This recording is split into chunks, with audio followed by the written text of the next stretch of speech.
Welcome back to the channel. Well, as you know by the title, it might be a little bit clickbaity, but I probably won't be buying the Glock 43X. I can't rule it out completely because I don't know what the future holds. We'll talk about that a little bit further along in the video about what the future may hold as to if I would buy a 43X or the 48. The main reason is because I already have a 43. Standard capacity on that one is 6 rounds, but I don't have any standard base plates on. I'll show you those in a second. I also have a 26. It holds 10. As you can tell, the 43 and 26, they're not that much different in the width on the surface. But when you're carrying it, you can feel the difference then. So first, let's talk about the 43. I bought this one not long after they came out. And I have, like I've said before, about medium-ish size hands. So I've never had any issues with popping the magazine out and it catching on my palm there. With the +1 Terran Tactical extension, I can get about 3/4 of the pinky on there. Enough to where I feel comfortable with the firing grip. It's not too bad. With this being a small gun, it's not one that you're gonna bring out to the range for just a pleasurable afternoon of shooting anyway. But I do bring it out quite often because this is my primary summer carry.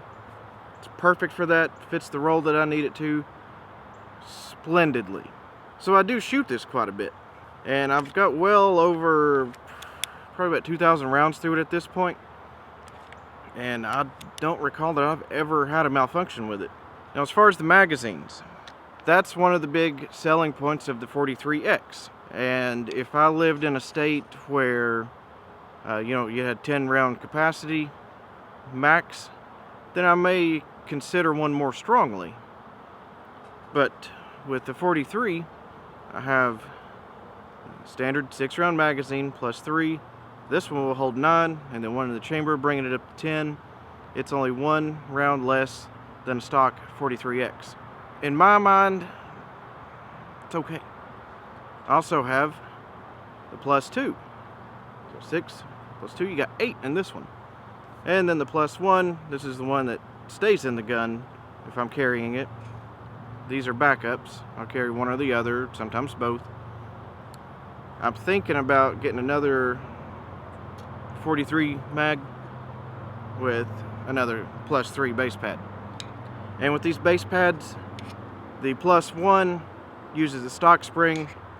The +2 and +3 come with another spring from Terran Tactical. I've not tried any other base pads from other companies, but I know these work just fine for me.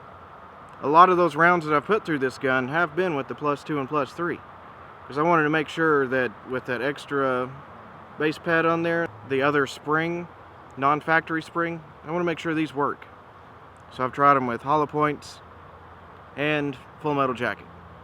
Everything's worked fine. And with the +3, if you've seen my video on it, you get a definite full firing grip, even if you have large hands.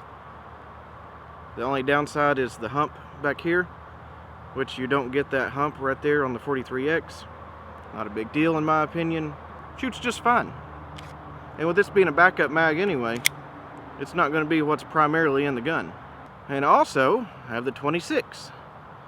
This one, when I was looking for a gun, when I first started carrying, walked into a gun shop, and I went in looking for this gun. I wanted to buy this gun, the 26. Gen 3 or 4, didn't matter. Well, I kind of wanted a 3. But that was back in the day. I ended up getting talked into a 19. Great gun. I've owned 2 of them. I don't have them anymore. I'm thinking about getting a 17. Because for me, the 26 does everything I would need a 19 to do. It just doesn't have a rail. For my house pistol, I have my Model 22 police trade-in, the 40 caliber with the light on it. And that does everything I need just fine for in the house type of work. But this gun, the 26, I do like the finger grooves. I don't think I would ever buy the double stack Glock without the finger grooves. The small one here, 43, does just fine, but putting a finger groove on that would almost be kind of pointless because there's so many people it wouldn't fit. And the Glock double stack with the finger grooves, they don't fit my good buddy Junk Food Zombie because he's got big bear paws. But for me, fit just fine. And this gun right here, I actually shoot this one very, very well. It just is like it was molded for my hand. It works. So if I need a 10 round capacity or higher, I carry this gun. And then I carry a 15 round for a backup. So that works just fine. And if things really go south, you got the 33 rounder. And it works just fine in this gun as well. If we're on vacation or whatnot, I'll carry the 10 round in the gun, and then maybe 1 or 2 15 rounds for the backup, and then I'll have one of these sitting over there beside me in the door. Because we generally go to Destin, Florida every year, at least once, usually twice. And going through southern Alabama, some sketchy area there. I'm sure there's good folks down in that area, but there's some sketchy things too. I also have, for this gun, 26, the standard 10 round with the +2 pierce grip extension. I don't really like this one that much. It doesn't shoot well for me because you do get the full grip on the front, but there's nothing back here. So it just holds weird in the hand for me. But 12 rounds, I generally don't use this one much except for out here at the range just plinking. So enough talk. Let's put some rounds through this because why not? So like I mentioned before, the 43, this one right here, is my summer carry gun primarily. Depending on the situation, where we're going, how I'm dressed, I may carry the 26. But generally, this is what I carry.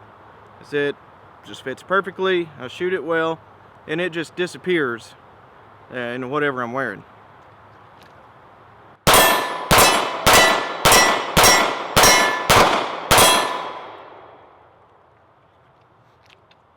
So there's the 7 round mag.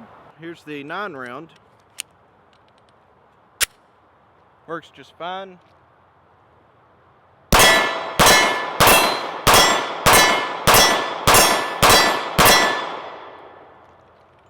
Locks the slide back. Drops free. And we got the 8 round.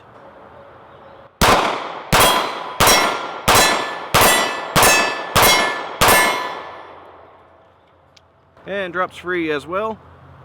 Got most of those rounds on target. It's a little chilly. As you can see, the ground here. If you know anything about East Tennessee weather, or if you live in East Tennessee, or just the Southeast in general, I would imagine that your local outdoor range looks much like this as well. Very soupy.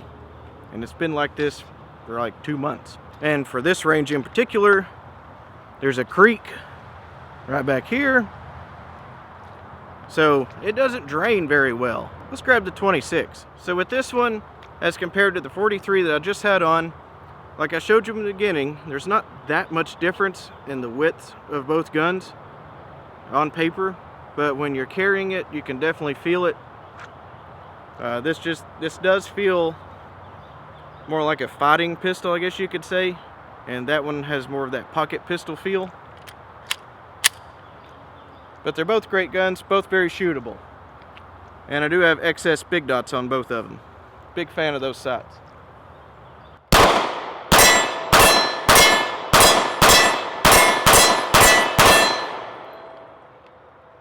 Mag drops free, of course. And of course for backup, got 15 rounds.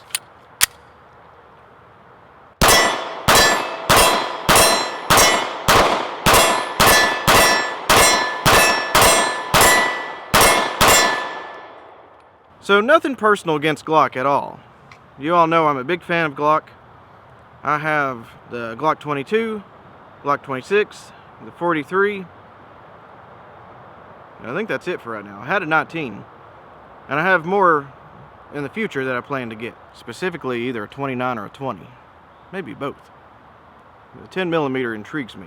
It is nice to see Glock bringing out something new. It seemed like there for a while they were just making just tiny little incremental changes, which that's great. I mean, the guns are like the Honda Civic or Toyota Camry of the handgun world.